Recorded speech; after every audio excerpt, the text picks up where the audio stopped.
अब सब लोग दूसरे दूसरे कलेसिया के लोग हैं. இதுல வந்து கேத்தலிக்ஸ் இருக்கிறாங்க, பெண்டகாஸ்ட் இருக்கிறாங்க, அப்புறமா செவன்த் அட்வென்டிஸ்ட் எல்லாரும் இருக்கிறாங்க.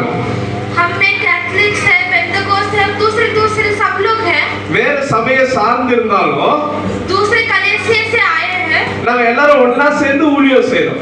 लेकिन हम लोग एक साथ मिलकर प्रभु का काम कर रहे हैं. நாங்க வந்து 42 வருஷம் ஆச்சு இந்த ஊழியத்தை ஸ்டார்ட் பண்ணி 42 इयर्स हुए इस मिनिस्ट्री को स्टार्ट किए हुए. எங்களுக்கு வில்லேஜ் மினிஸ்ட்ரி இருக்குது. इनको विलेज मिनिस्ट्री है. அதாவது கிராமத்துல போய் நாங்க ஊழியம் செய்றோம். इसका मतलब ये दूसरे दूसरे गांव में जाके सेवकाई करते हैं. நாங்க 60க்கு மேற்பட்டதான கிராமத்துல போய் நாங்க ஊழியம் செய்திருக்கிறோம். 60 से भी ज्यादा गांव में जाके सेवकाई किए हैं. இப்போ அந்த இடத்துல 4 சபை இருக்குது. उस जगह में अब 4 कलीसिया है. அதுல ஒரு சபையை பிரதர் நடத்துறாரு, மிஷனரி. இப்போ வந்து ஜெபம் பண்ணாரு இல்லீங்களா, அவர் வந்து ஒரு சபையை 2 சபையை அவர் நடத்துறாரு. சனிக்கிழமை ஆராதனை ஈவினிங் இருக்கும், சண்டே மார்னிங் 2 சர்வீஸ் வந்து அவர் நடத்துறாரு. शनिवार शाम को प्रार्थना है, रविवार सुबह भी प्रार्थना है. वो दो कलीसिया को प्रार्थना किए थे ना, वो चलाते हैं. அதுல இந்த 6 மாசத்துக்கு ஒரு டைம் நாங்க வந்து முகாம் வைப்போம். 4 நாட்கள் முகாம் இருக்கும். 6 महीने में एक बार 4 दिन का 4 दिन हुआ रहता है प्रार्थना. அது 2 மாசத்துல நாங்க வந்து 4 நாட்கள் வந்து கிராமத்துக்கு போய் ஊழியத்தை செய்வோம். वो दो महीने में 4 दिन जाके गांव में सेवकाई करते हैं. அதுல சேர்ந்த சபைங்க தான் 4 சபையா இருக்கிறது. उसमें बना हुआ कलीसिया 4 कलीसिया है. நாங்க பெங்களூர்ல ஊழியம் செய்றோம். हम बेंगलुरु में भी सेवकाई करते हैं. பட் நாங்க அதிகமா செய்றது கிராமத்துல செய்றோம். हम बहुत ज्यादा गांव में करते हैं सेवकाई. நாங்க எல்லாரும் வந்து ஃபுல் டைம் இல்ல, முழு டைம் முழுதா ஊழியத்தை நாங்க செய்யல. हम फुल टाइम मिनिस्ट्री नहीं करते हैं. எல்லாரும் வேலை செய்றோம். सब लोग काम करते हैं. வேலை செய்து எங்களுக்கு கிடைக்கிற காசுல தான் நாங்க ஊழியம் பண்றோம். जो काम करके पैसा मिलता है उसी से सेवकाई करते हैं. எந்த பணத்தை சார்ந்து நாங்க ஊழியம் செய்யல.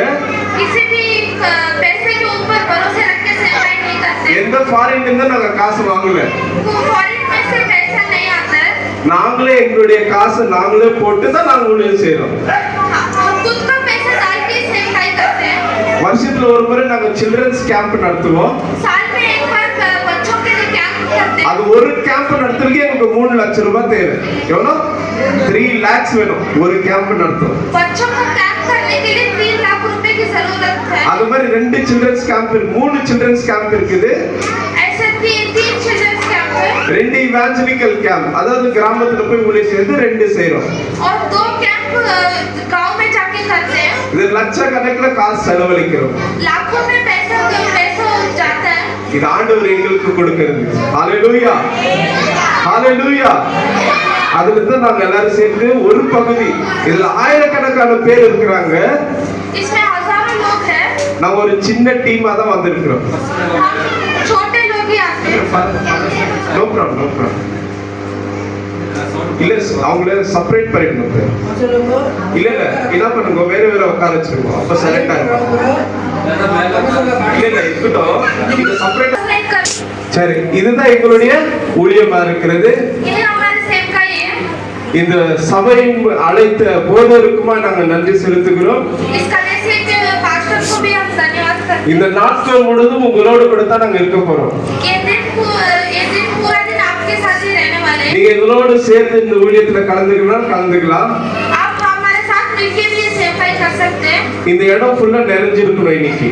ये जगह पूरा भरा रहना चाहिए. நம்ம வெளியில இருக்கிறவங்க எல்லாம் கூட்டி வர போறோம். बाहर के लोगों को भी बुला के लेके आएंगे. அந்த ரட்சகரை ஏற்றுக்கொண்டு நாம மாத்திரம் சந்தோஷப்படுறது முக்கியமா? प्रभु को स्वीकार करके सिर्फ हम खुश रहे तो काफी है क्या? எல்லாரும் அறிஞ்சுக்கணும். सब लोग जानना चाहिए. ஆண்டவராக இயேசு கிறிஸ்து ஒரு தனி மனிதனுக்கு வந்தாரா? प्रभु यीशु मसीह सिर्फ अकेले आए क्या? உலகத்தில் இருக்கிற சகல ஜனத்திற்கும் வந்தார். सबके लिए आए. ஹalleluya. சரி, இப்பொழுது நாம் செய்திக்கு கடந்து போகிறோம். अब हम सुसमाचार सुनेंगे. நம் மத்தியில் இருக்கிற பிரதர் ஏசாஸ் அவர்கள் நம்மோடு செய்தியை பகிர்ந்து கொள்வார். கரங்களை தட்டி வருவார்கள்.